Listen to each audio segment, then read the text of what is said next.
जय संविधान, जय भीम, महात्मा गांधी की जय, गोडसे मुर्दाबाद।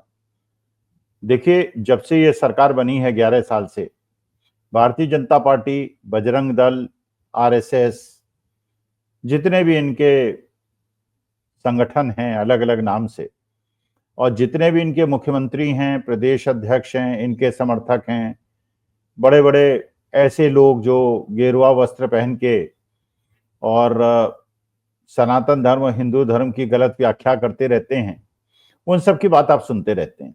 अभी तक सबका एक दिशा में सबका प्रयास चल रहा था, हिंदू मुसलमान के बीच में मतभेद पैदा करना और एक हिंदू राष्ट्र की कल्पना को साकार करना, मनुवाद को सामने लाना।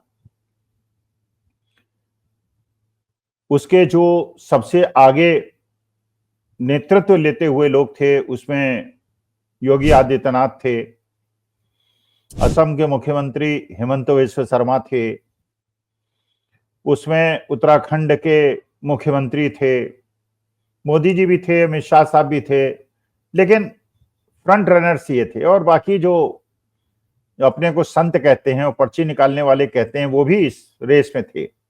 उसमें बागेश्वर धाम थे, जो अपने को भगवान हनुमान का अवतार मानते हैं, उनका संदेशवाहक मानते हैं और पर्ची निकालते हैं। सबका उद्देश्य एक ही था और सभी के सारे भाषण एक प्रकार के होते थे कि हमें हिंदू राष्ट्र बनाना है, और हिंदू राष्ट्र में जो हिंदू मूर्ति पूजक समाज की भावनाएं हैं, सबको उसका पालन करना पड़ेगा, ऐसा सब लोग कहते थे। लेकिन अब मुझे लगता है कि इन लोगों ने कुछ अलग दिशा पकड़ ली है। क्यों पकड़ ली है?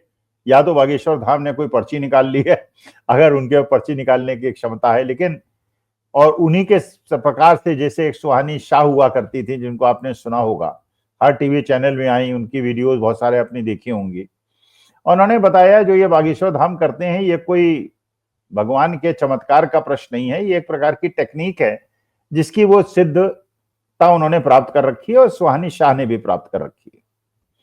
सुहानी शाह से भी अगर इस प्रकार के टेलीविजन इंटरव्यूज में पुलिस ऑफिसर्स, इंटेलिजेंस ऑफिसर्स के सामने जब उनके इंटरव्यू हुए, उन्होंने लोगों के मोबाइल नंबर बता दिए, उन्होंने लोगों के मोबाइल नंबर के जो उन्होंने लॉक लगा रखा था वो नंबर बता दिए, उनकी डेट ऑफ बर्थ बता दी, उन्होंने सब बता दिया। सुहानी शाह ने बिना जाने बुझे बता दिया। वो कहते हैं ये ट्रिक है और हम माइंड को रीड कर सकते हैं। इसलिए उसने, सुहानी शाह ने ये भी कहा, मैं शादी इसीलिए नहीं करती, जिस लड़का मुझे देखने आता है मैं उसके मन की भावना को समझ जाती हूँ और फिर मैं उससे शादी नहीं करती। लेकिन इसका मतलब यह है कि एक पर्ची वर्ची निकालना कोई हनुमान जी के अवतार होने की आवश्यकता नहीं, वो एक ट्रिक है, वो उसको समझ लिया है सुहानी शाह ने भी, बागेश्वर धाम ने भी। अब बागेश्वर धाम ने एक लाइन पकड़ी हुई थी पहले, एक हिंदू गांव बनाने वाले थे।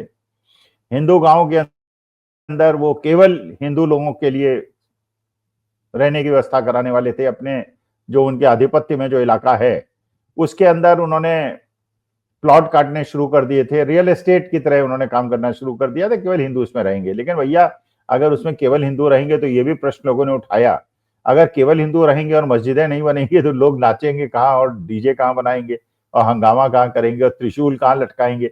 तो केवल अगर हिंदू गांव बन जाएगा तो उसमें अगर मुसलमानों की इबादत गृह नहीं होंगी तो वहां पे इन लोगों का एंटरटेनमेंट कैसे होगा, और इनको फिर किस प्रकार से लगेगा कि वो कोई देश के लिए कोई काम कर रहे हैं? तो खैर, वो तो एक अलग मुद्दा हुआ। लेकिन बागेश्वर धाम ने जो ये लाइन पकड़ी हुई थी हिंदू राष्ट्र की और हिंदू राज्य की और हिंदू गांव की, उसी प्रकार से योगी आदित्यनाथ भी हिंदू राष्ट्र की बात करते थे, हिंदू गांव की बात करती थी। अच्छा, योगी आदित्यनाथ ने एक और कदम आगे बढ़ा दिया। जैसे आपने देखा होगा, दिल्ली यूनिवर्सिटी के अंदर एक कॉलेज की प्रिंसिपल ने, जो भी भारतीय जनता पार्टी और संघ से बहुत ज्यादा प्रभावित हैं, उन्होंने जाके बच्चों के क्लास स्टूडेंट्स के, बल्कि ग्रेजुएट पोस्ट ग्रेजुएट की क्लास के बच्चों में जाके गोबर पोत दिया अपने हाथ से, टेबल पे चढ़ के। तो वहां पे यूनिवर्सिटी के जो प्रेसिडेंट थे दिल्ली यूनिवर्सिटी स्टूडेंट्स यूनियन के, वो गए उनके ऑफिस में गोबर पोत दिया। अच्छा, प्रिंसिपल साहिबा ये कह रही थी कि गोबर पोतने से कमरे ठंडे रहेंगे और एसी की जरूरत नहीं पड़ेगी। तो जो प्रेसिडेंट ने कहा, बिल्कुल सही बात कही, भाई एसी की जरूरत पड़ेगी, हमारे कौन से स्टूडेंट्स क्लास में एसी लगे हुए हैं? यहाँ ठंडा करने के बजाय अगर आप अपने प्रिंसिपल के ऑफिस के अंदर गोबर पोत देंगे, गाय का गोबर, तो वहां पे एसी की जरूरत नहीं पड़ेगी, तो पैसे तो वहां बचे यूनिवर्सिटी की सेविंग होगी, तो उन्होंने जाके गोबर पोत दिया। प्रिंसिपल साहब उनके जो वहां पे सहायिकाएं थी वो कोई जवाब नहीं दे पाई, और जो स्टूडेंट यूनियन के प्रेसिडेंट थे वो पोत पात के वहां से निकल लिए।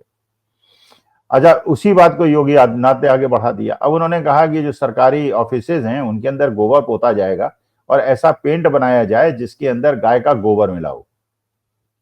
तो लोग अब ये कह सकते हैं, जैसे यूनिवर्सिटी स्टूडेंट्स यूनियन के प्रेसिडेंट ने कहा था कि प्रिंसिपल के तो अब योगी आदित्यनाथ अपने घर के अंदर गोबर पोते हैं, बाहर दीवारें पोते हैं, अंदर पोते हैं, अपने ऑफिस में पोते हैं, अपने मंत्रियों के ऑफिस में पोते हैं, और बल्कि जो ये मोज़ैक का और टाइल्स का और अच्छे अच्छे विदेशी इंपोर्टेड टाइल्स के जो दफ्तर बना रखे हैं और अपने घरों में बिछा रखे हैं, वहां भी गोबर पोते हैं।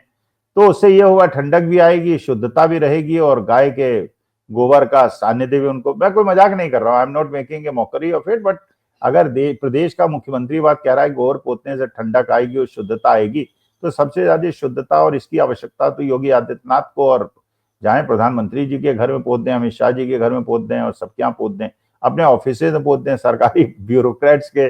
भाई मैं तो नहीं पुतवाने वाला, मैं तो यही जो अपना नेरोलैक पेंट होता है या एशियन पेंट होता है, ये डुलेक्स पेंट होता है, मैं तो वही लगवाऊंगा भैया, मैं तो गोबर वोबर पुतवाऊंगा नहीं, क्योंकि गोबर पुतवाने से पता चला मक्खी मच्छर और हो गए। कहते हैं मक्खी मच्छर नहीं होते, हो जाए तो मैं क्या करूंगा उसका। चलिए, तो एक तो उन्होंने ये दिशा पकड़ ली। अच्छा, बागेश्वर धाम भी आजकल वही बाकी भारतीय जनता, लेकिन अब उन्होंने एक नई दिशा पकड़ ली है, और कल उन्होंने एक स्टेटमेंट दिया। उन्होंने कहा कि ऐसा देश बनना चाहिए जिसमें एक हाथ में कंप्यूटर हो और एक हाथ में गीता और कुरान हो। गीता कुरान, इसका मतलब है कि क्या बागेश्वर धाम को यह अकल आ गई है, या उन्हें किसी ने समझा दिया है, या उन्हें लोग गया है कि सत्ता बदलने वाली है, इसलिए उन्होंने स्टैंड ले लिया है कि भैया केवल गीता से काम नहीं चलेगा, हिंदू राष्ट्र से काम नहीं चलेगा। ये देश के अंदर जो आतंकवादियों ने जो पहलगांव के अंदर घटना घटाई है, उससे वो हिंदू मुसलमान के अंदर जो वैमनस्य बढ़ाना चाह रहे थे, जिसको भारतीय जनता पार्टी के लोगों ने बढ़ाने का प्रयास किया और हम लोगों ने घटाने का प्रयास किया, क्या ये बात इनको पता चल गई है बागेश्वर धाम को कि ये बंटवारा देश को अंदर से बहुत ज्यादा कमजोर कर रहा है? अगर युद्ध में हम उलझे, उस समय 142 करोड़ लोगों के एकजुट होके सामूहिकता से पाकिस्तान से मुकाबला करने की आवश्यकता है, और अगर हम आपस में लड़ेंगे तो उससे पाकिस्तान को एडवांटेज होगा, चीन को एडवांटेज होगा और बांग्लादेश को एडवांटेज होगा। तो ये राष्ट्र हित में है कि हम लोग एकजुट होकर पाकिस्तान का मुकाबला करें और उसका बिल्कुल दिमाग ठीक कर दें। तो बागेश्वर धाम एक लाइन ले रहे हैं, योगी आदित्यनाथ दूसरी लाइन ले रहे हैं, और बाकी जो भारतीय जनता पार्टी वाले हैं वो भारत के अंदर के जो अपने निवासी हैं उन्हीं से लड़ने को तैयार बैठे हुए, चाहे वो सीतारमैया हों, चाहे महाराष्ट्र के कांग्रेस के विधायक हों, या जम्मू एंड कश्मीर कांग्रेस के हों, या अजय राय हों। भाई जो जो कह रहा है वो कहने दो। जब पूरे देश ने कह दिया, विपक्षी दलों ने कह दिया, मोदी जी के साथ खड़े हुए हैं, और वही अगर हिमानी नरवल कह रही है, अगर वही शैला नेगी कह रही है नैनीताल के अंदर कि हिंदू मुसलमान एकता की देश को आवश्यकता है, और बाकी अगर भारतीय जनता पार्टी आरएसएस के लोग नहीं समझ रहे हैं और इस बात को अगर बागेश्वर धाम समझ गए हैं, तो बागेश्वर धाम ने क्या पर्ची निकाल ली है कि सत्ता परिवर्तन होने वाला है। तो अगर भारतीय जनता पार्टी को बता देंगे तो मेरे ख्याल से राष्ट्रहित में होगा, क्योंकि राष्ट्रहित में यह है हम सब मिलकर पाकिस्तान का मुकाबला करें, एकजुट रहें और देश एकजुट रहे, और आपस में लड़ने के बजाय हमें पाकिस्तान से लड़ना है, इसको ना भूलें। नमस्कार, धन्यवाद, प्रणाम।